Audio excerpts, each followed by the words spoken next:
নমস্কার সবাইকে আমার এই ইচ্ছে মতো চ্যানেলে স্বাগত জানাই।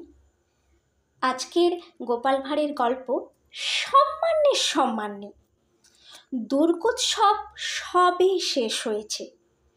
বিজয়া দশমীর প্রীতি ও শুভেচ্ছা বিনিময়ের পালা চলছে। কেবলমাত্র রাজসভার সহকর্মী ও আত্মীয়দের সঙ্গেই নয়, পরিচিত হিতাকাঙ্ক্ষীদের সঙ্গেও গোপাল ঘুরে ঘুরে বিজয়ার কোলাকুলি করতে লাগলো।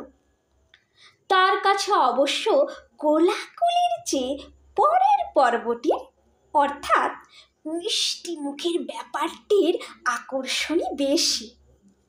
এক পরিচিত জনের সঙ্গে কোলাকুলি সারতে গিয়ে গোপাল বুঝল তার ট্যাঁক খসল।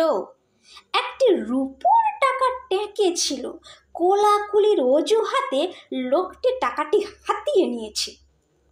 গোপালও ছাড়বার পাত্র নয়। সে লোকটার পাশ পকেটে যে কটি খুচরো পয়সা ছিল তুলে নিল। পয়সা কটি সে লোকটির সামনেই গুনতে লাগলো। দেখলো পুরো একটি টাকাই রয়েছে। গোপাল মুচকি হেসে বলল, ভায়া, ব্যাপারটি তো আর আমাদের কারুরই অজানা নয়। তাই বলছি কি, আমরা বরং আর একবার কোলাকুলি করে যার টাকে যা ছিল তাকে ফিরিয়ে দিই। এ থেকেই প্রমাণ হয়ে গেল সম্মানে কোলাকুলি হয়েছে। নমস্কার, গল্পটি এই পর্যন্তই।